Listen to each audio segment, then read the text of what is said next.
Hi mga ka-Shelly! Welcome back again to my channel.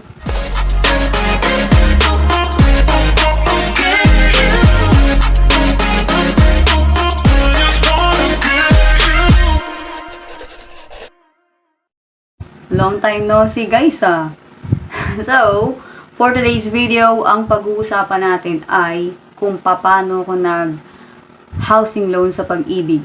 Alam niyo ba, mga ka-Shelly, bata pa lang ako, pangarap ko na talagang magkaroon ng sariling bahay. Hindi ko akalaing matutupad ko na ngayon yon. Salamat sa Panginoon. Ang unang-una kong ginawa, syempre, naghanap muna ako ng real estate sales agent. Nakita ko lang randomly sa Facebook habang nag-scroll ako.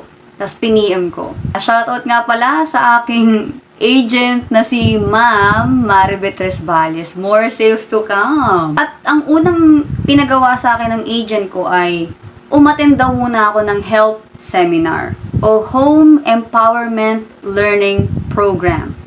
This seminar helps us to understand the importance ng pag-ibig at kung alam ba natin sa sarili natin kung handa na ba tayong mag-housing loan. Then, magsisend si agent sa inyo ng link ng health seminar at pwede nyo siyang panoorin anytime kapag free kayo.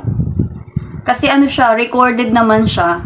So, pwede mo siyang panoorin sa bahay basta't may cellphone ka or internet. At kapag natapos mo yung seminar na yan, magsisend sila sa'yo, sa email mo, ng digital certificate na ganito yung itsura.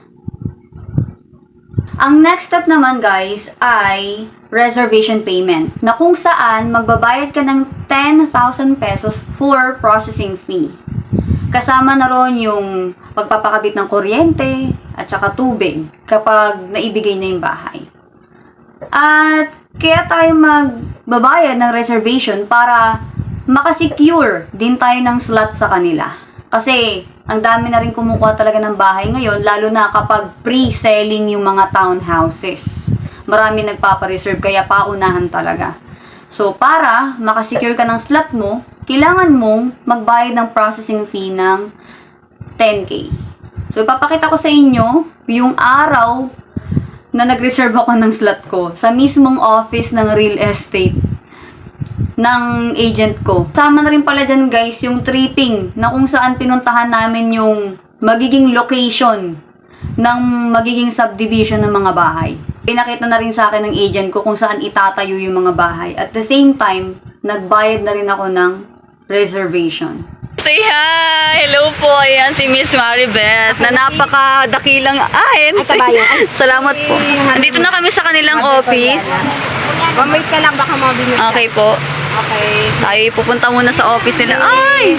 Si Koreana. Ayan. Ay, salamat po. Okay. Is this really happening? I can't believe it's true. I'm just as surprised as you. Hello po, thank you so much for assisting me today. Wow, thank you po. Papunta na po tayo sa site. Okay, papunta na raw po kami sa site. Malamig ng hangin dito. By the way guys, banggitin ko na rin pala yung mga requirements na kailangan kapag magpapareserve kayo ng slot nyo sa housing loan. Ito yung mga kailangan ninyong i-ready. Una, kung employed ka, kailangan mo ng COE, syempre, Certificate of Employment. Kailangan mo rin ng latest ESAV. Yan, inakukuha naman yan sa any branches ng pag-ibig. Madali lang namang kunin, unless kung mahaba yung pila. Pagbaon ko na lang ng snack at saka tubig mo. Next, syempre, kailangan nating mag-screenshot ng virtual pag-ibig. Magkikreate ka ng online account mo sa pag-ibig. Tapos, i-screenshot mo yun. Syempre, kailangan natin ng 2 government ID na may 3 signatures. So, ipapascan mo yun at kapag na-scan, ipapaprint mo tapos pipirmahan mo ng 3 beses. Next na requirement ay syempre payslip. Kailangan nyo mag-submit ng 3 months na latest payslips nyo. Birth certificate at kung kasal kayo, marriage certificate. 2 valid IDs naman ng asawa nyo na may 3 pirma rin. Katulad ng sinabi ko kanina. Next ay TIN ID Kailangan din yan. Ano pa? MDF. 4 pieces na 1x1 picture. Meralco bill. Yung latest na Meralco bill ninyo. Kasi ano yun proof of billing. Barangay clearance. Take note guys, kapag magpapagawa kayo ng barangay clearance nyo, dapat ang nakalagay na purpose ay for housing loan purposes. Kasi minsan nagkakamali Nagiging employment purposes. Kaya ingat po tayo doon. Para hindi na kayo bumalik. Tandaan, for housing loan purposes po yung ilalagay sa barangay clearance kapag nag-request kayo. At syempre yung health seminar. I-assist dapat kayo ng ahente sa pag-aasikaso ng requirements hanggang sa ma-turnover yung bahay. Ang next step naman ay loan document signing, na kung saan pipirma ka ng na-emphasize ko ulit, napakakapal. Inuulit ko, napakakapal na papel ang pipirmahan mo. Ganito kakapal. Grabe. Yan, maganda-handa kayo dyan sa step na yan. So, para mapirmahan yung mga documents na yan, papapuntahin ka ng ahente mo, i-instruct ka nila na pumunta sa Bendel Office Building sa Shaw, Mandaluyong. So, pumunta ako doon, bumiyay si ante, naglakad, dahil bawal bumaba doon sa mismong office building, so bumaba ako ng Mega Mall. O, from Mega Mall, naglakad ako ng napakahaba hanggang doon sa Bendel Office. Mararanasan nyo rin yan kapag nagganyan kayo. Kasi doon lagi ang pirmahan ng documents. At kasabay ng signing ng documents, ang pa-seminar ng developer about sa solar panel.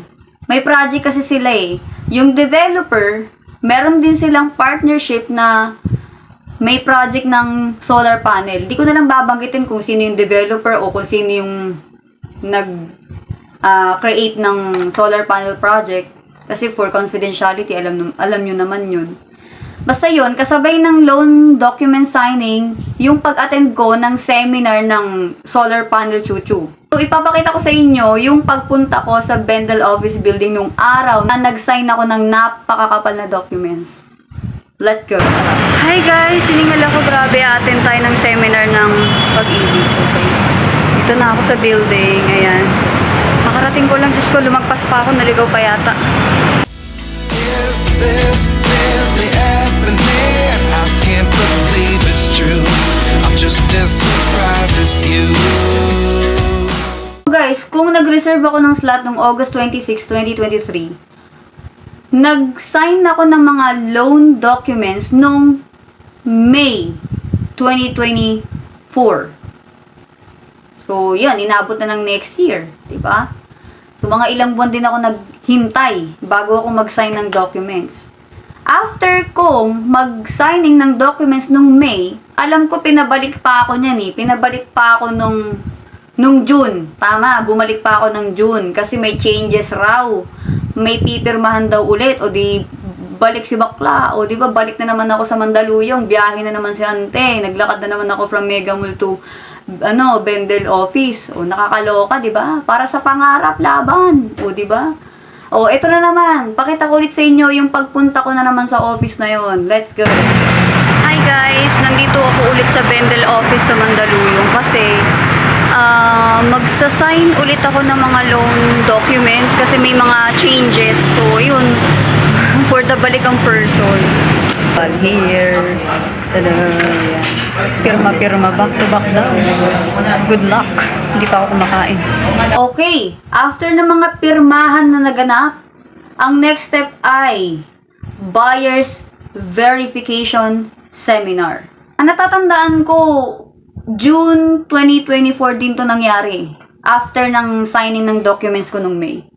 Ano to? Yung seminar na to, parang i-verify lang yung identity ng buyer, na talaga kung ikaw talaga yung mag-housing loan. Mismong staff ng Pag-ibig yung magsaseminar sa inyo. Tapos, nung umattend ako ng seminar na yon, eto siya, ayan, yan yung video na yan, nung umattend ako, nakikinig ako nakikinig si ante ng seminar, yan. Kunyari nakikinig.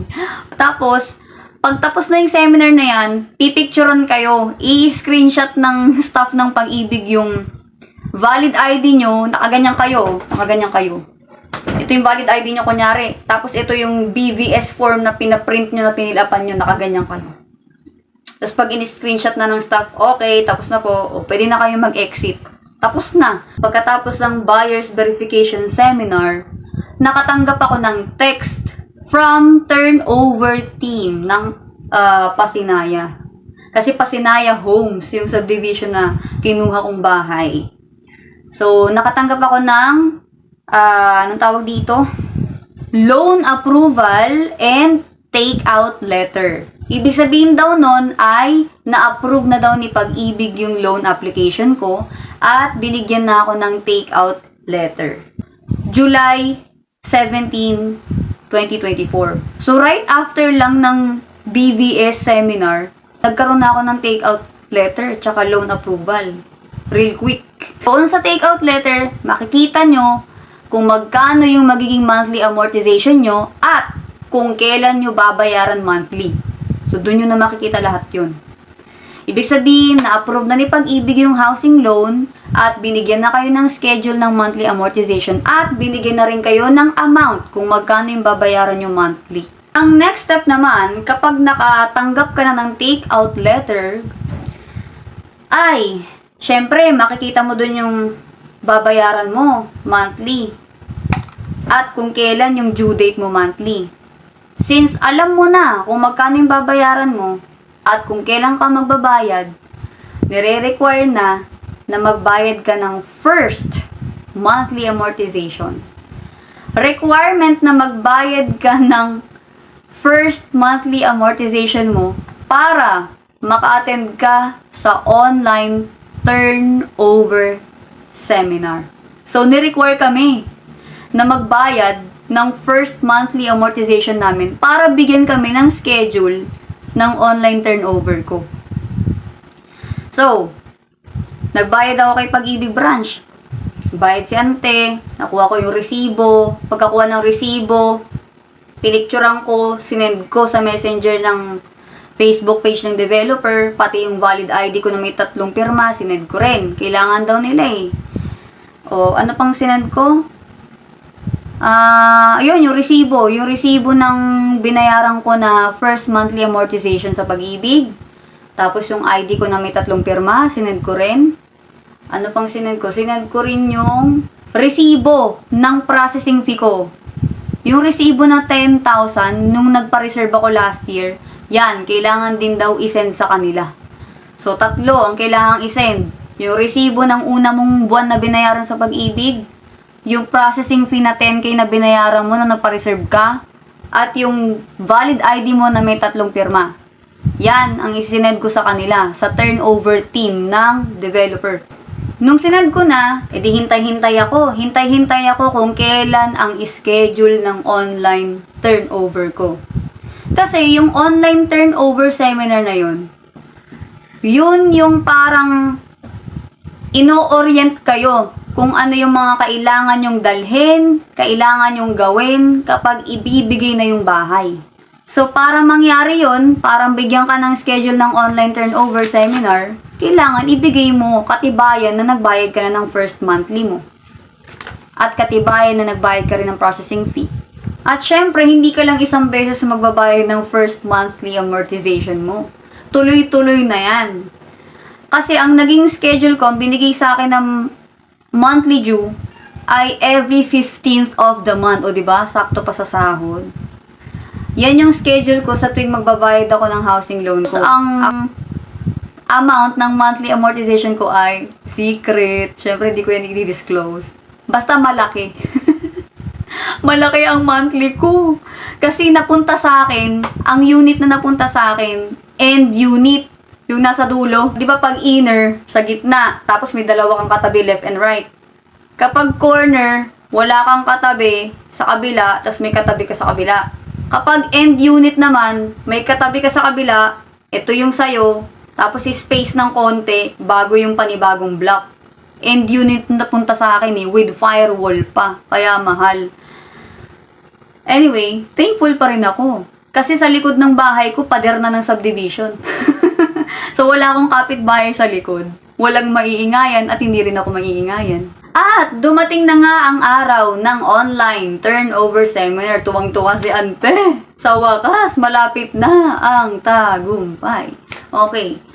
So, sa online turnover seminar, doon sasabihin lahat ng mga kailangan bago ibigay yung susi, bago ibigay yung bahay, lahat i-discuss doon. Hindi ko na pwede i-discuss dito kasi for confidentiality.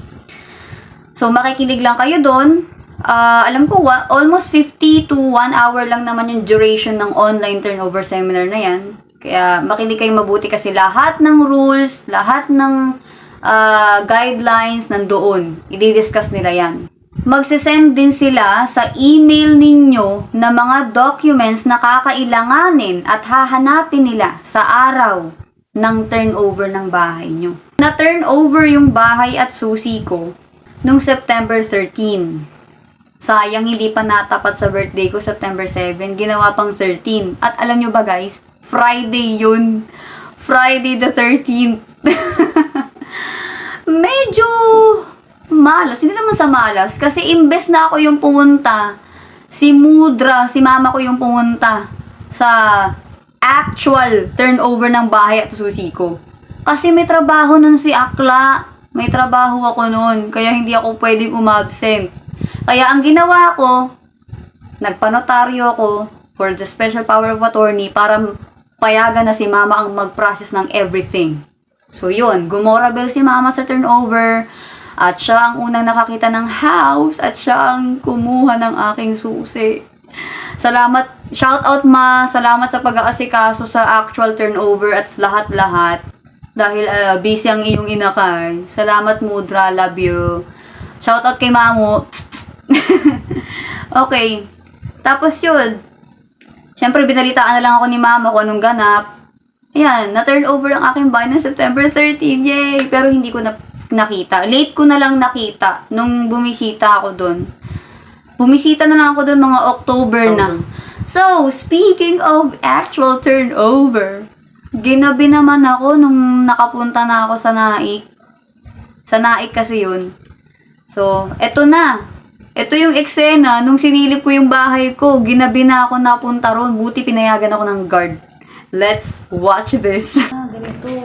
Wala pa siya. Ang ganda ng breaker nila, oh. Tinan mo. Pagkatingin mo sa kaliwa, andito na yung hagdan. Papunta sa second floor. Ito naman ang sala. Ito, ganito. Okay. Slab yung ano. Naka-slab na rin siya, oh. Hindi na ako kailangan magpasimento pa. So, papakinis na lang ang kulang dito. Ang laki ng drum mo. Wow! May paorokan ang ano ba? Pasinaya. Thank you po sa malaking orokan. Tapos ito naman ang lababo. Pagagandahin natin to. May bintana ka pa sa lababo. May bintana. Buksan mo ang likod. Buksan mo. Ayan. Wow, may likod pa, guys.